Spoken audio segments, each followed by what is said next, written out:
Oleh sebab itu, angket yang sekarang ini tidak ada hubungan langsung dengan pemakzulan. Tetapi bisa saja ada Bu Mega juga, gitu. Dan di luar itu banyak sekali kami ketemu dengan tim hukum bersama Mas Ganjar. Jadi, ya komunikasi kami terus jalan, karena sudah ada garisnya dari ketua kerjasama partai pengusung, yaitu dari Bu Mega, agar kita mengambil dua jalur secara tegas. Satu jalur hukum, itu saya yang mengkoordinir pada tingkat pasangan calon. Kemudian jalur politik itu nanti saya tidak ikut jalur politik, yaitu angket, karena saya bukan orang partai. Tapi saya membaca bahwa rancangan angket itu serius dan sudah jadi. Saya sudah pegang naskah akademiknya, tebal sekali, di atas 75 halaman lah ya yang sudah saya baca itu. Jadi itu angket itu jalan, tinggal kan itu perlu koordinasi teknis ya, siapa yang tanda tangan di depan gitu. Itu sudah ada nama-namanya, tapi yang mau tanda tangan itu kan harus baca dulu juga ya, biar nanti ketika mempertahankan itu tahu. Dan itu jalur politik kan Pak ya? Itu jalur politik yang dikoordinir kalau pada tingkat paslon itu oleh Mas Ganjar. Saya jalur hukumnya. Kita berbagi tugas tapi tetap punya kaitan. Nah, saya ingin tegaskan lagi bahwa kalau jalur politik dan jalur hukum itu konsekuensinya berbeda. Kalau jalur hukum itu konsekuensinya adalah pemilu atau hasil perhitungan itu sah atau tidak, benar atau tidak, yang ditetapkan oleh KPU, yang ujungnya nanti mungkin satu pemilu diulang, pemilu didiskualifikasi, atau mungkin ini sudah sah gitu kan. Itu nanti yang akan dipertarungkan di Mahkamah Konstitusi.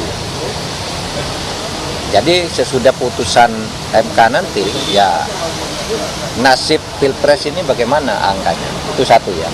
Kalau jalur politik itu angket, itu yang digugat adalah kebijakan pemerintah, bukan paslon, bukan kemenangan, bukan KPU yang dipersoalkan di angket itu, tapi kebijakan pemerintah di dalam pelaksanaan beberapa undang-undang ya, yang berimplikasi tentu saja dalam prakteknya terhadap pemilihan umum, tetapi tidak akan menafikan hasil pemilihan umum yang telah ditetapkan oleh KPU dan MK, itu angket.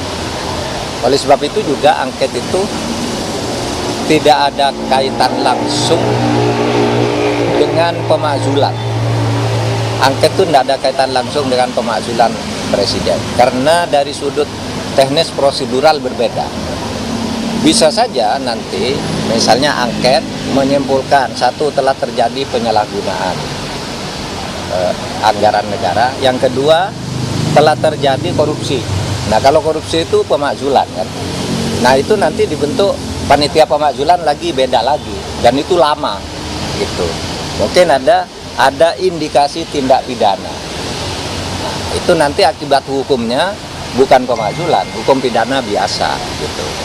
Nah, itu ya normatifnya begitu. Kalau angket itu tidak akan ada hasil angket presiden makzul, nggak bisa.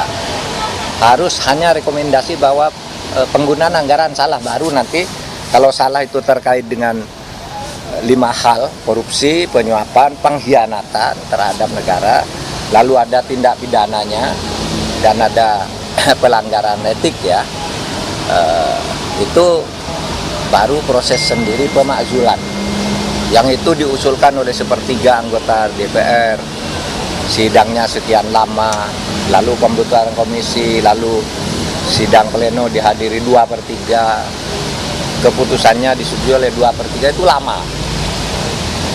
Oleh sebab itu angket yang sekarang ini tidak ada hubungan langsung dengan pemakzulan, tetapi bisa saja ada kaitan pidananya, yang itu tidak terikat waktu Oktober atau kapanpun. Kalau pidana itu kan lama ya, daluarsa.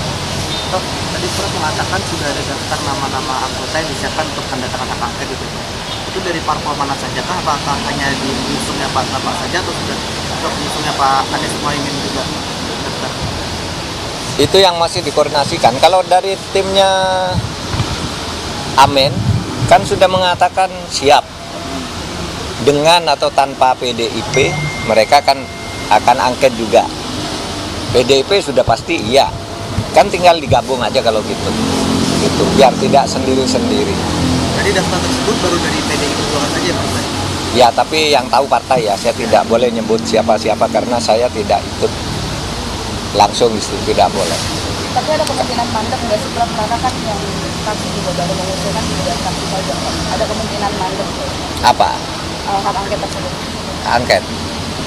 Ya mungkin tidak. Kalau saya melihat semangatnya itu tidak akan mandek untuk tahap pengusulan ya. Nah, nanti perdebatannya di tahap persetujuan. Apakah mau dilanjutin usul ini atau tidak, itu nanti semua partai kan ikut.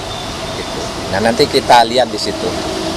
Kalau saya baru saja lihat ceramahnya Pak Yusuf Kalla di UI kemarin, memang angket ini diperlukan. Karena pemilu ini menurut Pak Yusuf Kalla ini pemilu terburuk sepanjang sejarah pemilu di Indonesia. Sejak tahun 55 sampai sekarang ini pemilu terburuk.